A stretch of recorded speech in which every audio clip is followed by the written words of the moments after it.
नमस्कार, स्वागत है आपकी अपने YouTube चैनल BR स्टडी में। दोस्तों, आज की इस वीडियो में हम जनरल साइंस के उन सभी सवालों को समझेंगे जो आपके आने वाली सभी प्रतियोगी परीक्षाओं के लिए मोस्ट इंपॉर्टेंट है, खासकर रेलवे एनटीपीसी एवं ग्रुप डी के लिए। तो शुरू करते हैं आज की ये वीडियो। और आज का हमारा पहला सवाल है, परमाणु के चतुर्थ कक्षा में अधिकतम कितने इलेक्ट्रॉन होते हैं? तो परमाणु की चतुर्थ कक्षा में अधिकतम इलेक्ट्रॉन की संख्या जो होती है 32 होती है। गुरुत्वीय क्षेत्र की तीव्रता का मात्रक क्या है? तो न्यूटन प्रति किलोग्राम जो होता है गुरुत्वीय क्षेत्र की तीव्रता का मात्रक होता है। अगला सवाल है, बुध ग्रह का परिक्रमण काल कितना है? तो बुध ग्रह का जो परिक्रमण काल होता है 88 दिनों का जो है बुध ग्रह का परिक्रमण काल होता है। पृथ्वी की घूर्णन गति बढ़ने पर जी के मान पर क्या प्रभाव पड़ेगा?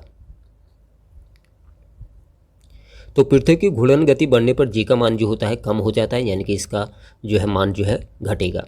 विद्युत मोटर विद्युत ऊर्जा को बदल देती है। तो आपको बताना है कि विद्युत मोटर विद्युत ऊर्जा को किस ऊर्जा में कन्वर्ट करती है। तो विद्युत मोटर विद्युत ऊर्जा को जो है यांत्रिक ऊर्जा में कन्वर्ट करने का कार्य करती है। अगला सवाल है, कांच पर लिखना किस कारण कठिन होता है? तो कांच में जो है असंजक बल का वैल्यू जो होती है बहुत कम होती है, जिस कारण इसमें लिखने में जो है दिक्कत होती है। सोल्डर आयरन किस धातु का मिश्रण है? तो आपको बताना है कि सोल्डर आयरन बनाने में किन किन धातु का प्रयोग किया जाता है। तो सोल्डर आयरन बनाने के लिए लेड और टिन धातु का जो है प्रयोग किया जाता है। विस्थापन है एक, तो आपको बताना है कि विस्थापन है एक सदिश राशि। तो विस्थापन जो है एक सदिश राशि है। किसी प्रिज्म से प्रकाश को गुजारा जाए तो किस रंग का विचलन सर्वाधिक होगा? तो जब भी हम किसी प्रिज्म से प्रकाश को गुजारते हैं तो उसमें जो है बैंगनी रंग का जो है विचलन जो होता है सबसे ज़्यादा होता है, और लाल रंग का विचलन जो होता है इसमें सबसे कम होता है। अगला सवाल है, चुंबकीय क्षेत्र को मापा जाता है।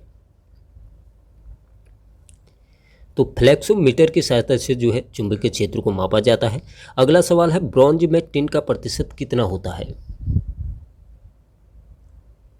तो ब्रॉन्ज धातु यानी कि जिसे हिंदी में कांसा धातु भी कहा जाता है, इसमें जो होता है टिन का प्रतिशत जो होता है 12% जो है इसमें टिन होती है। अगला सवाल है, ब्रॉन्ज धातु किस धातु को मिलाकर बनाई जाती है? तो ब्रॉन्ज धातु या फिर कांसा धातु को बनाने के लिए जो है कॉपर और टिन का जो है प्रयोग किया जाता है। इसमें कॉपर का प्रतिशत जो होता है 88% जो होती है इसमें कॉपर होती है, और 12% जो है इसमें जो है टिन को मिलाया जाता है। अगला सवाल है, सोने के आभूषण कितने कैरेट के बने होते हैं? तो सोने के आभूषण जो होते हैं 22 कैरेट शुद्ध सोने के बने होते हैं। तो 22 कैरेट जो है सोने के आभूषण बने होते हैं।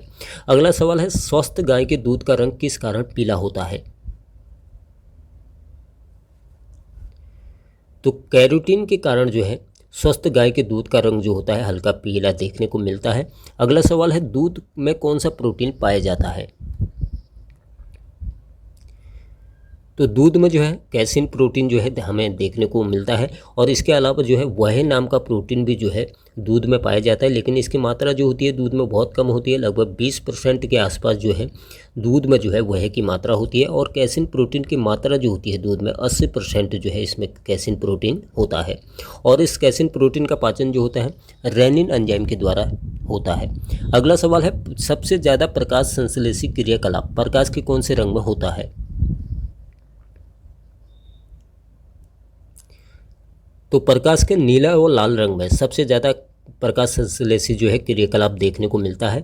चेचक नामक रोग किस वायरस के कारण होता है? तो वेरिओला वायरस के कारण जो है चेचक नामक रोग होता है। वायुमंडल की अशुद्धियाँ जो है संचारण की गति को, तो वायुमंडल की जो अशुद्धियाँ होता है संचारण की गति की दर को जो है बढ़ा देती है। अगला सवाल है, उस उत्प्रेरक को क्या कहा जाता है जो रासायनिक अभिक्रिया की गति को जो है कम कर देता है या फिर मंद कर देता है?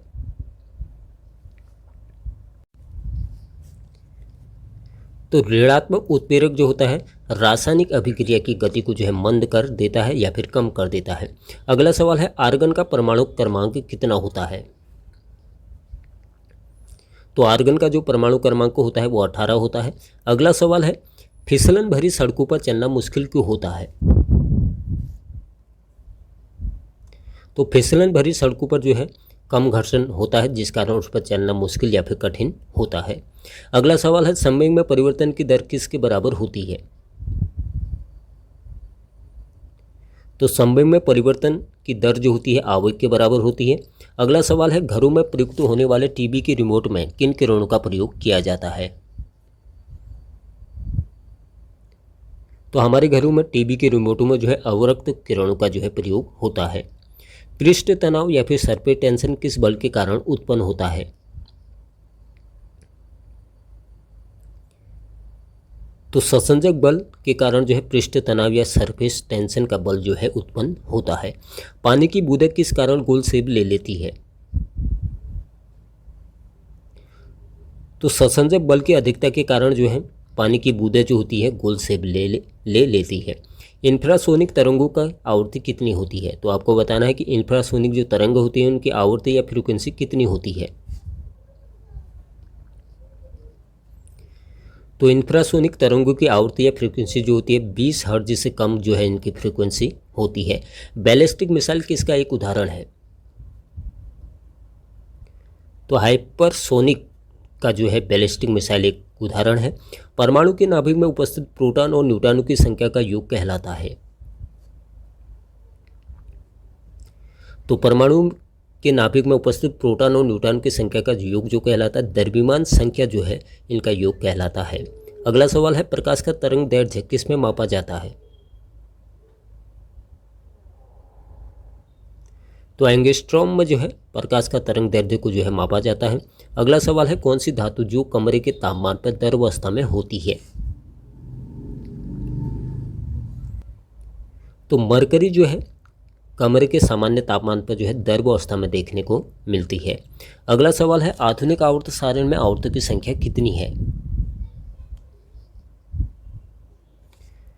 तो आधुनिक आवर्त सारणी में आवर्तों की संख्या जो है 7 इनकी संख्या है। अगला सवाल है, क्लोरोफिल में कौन सा तत्व पाया जाता है? तो क्लोरोफिल में जो है मैग्नीशियम तत्व जो है हमें देखने को मिलता है। अगला सवाल है, धातु के एक्सरे के लिए किन किरणों का प्रयोग होता है?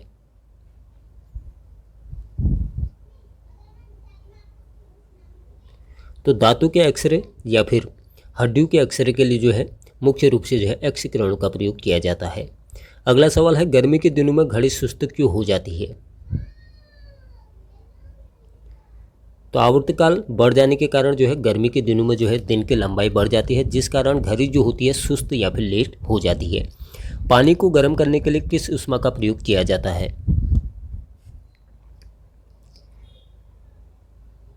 तो पानी को गर्म करने के लिए जो है विशिष्ट ऊष्मा का प्रयोग किया जाता है। अगला सवाल है, 1 मेगावाट में कितने वाट होते हैं? तो 1 मेगावाट में जो है 12 की पावर 6 वाट होते हैं। अगला सवाल है, 1 वाट घंटा कितने जूल के बराबर होता है? तो 1 वाट घंटा जो होता है 3600 जूल के बराबर जो है होता है। अगला सवाल है, अगर आपतन कोण का मान 45 डिग्री है तो परावर्तन कोण का मान होगा?